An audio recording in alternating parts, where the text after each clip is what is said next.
And this is a really frustrating one, especially because I remember revising, doing so many questions, doing mocks like one after another and feeling like, why are my scores still the same? In fact, why are they getting lower and lower? You guys liked my last carousel of me sharing my biggest regrets from taking the UCAT as someone who scored in the top 6% of the cohort when they did it. And one of the slides mentioned reflection and why a lot of students may be feeling like even though they're doing hundreds and hundreds of questions a day, the scores are plateauing, they're not seeing an improvement, and that is all to do, most likely all to do with the way that you're reflecting. So let me help you out here. I've been helping students get into medicine or dentistry with UCAT prep, personal statement prep, and general application advice, including interviews. For coming up to 4 years now, I speak to students almost every day about what some of their biggest concerns around the UCAT or just applying in general are. So this is the 4-step method I recommend to my students. It's not enough to get a question wrong, read the explanation and think, okay, yeah, like I get it now, and move on, because the likelihood is you haven't actually learned anything or taken anything away that could help you out if that question were to come back, or a similar question. The first thing you do when you get a question wrong, you think of your original thought process.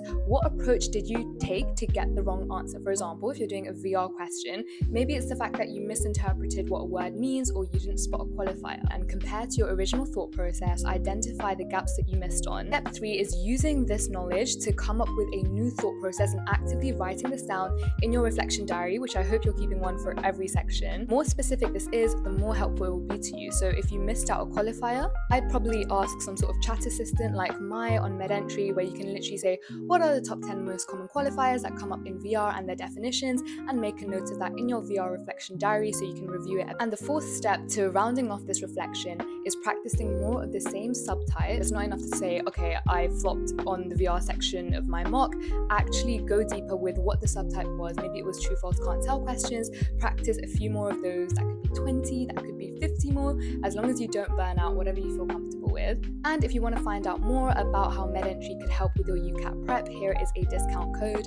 Best of luck.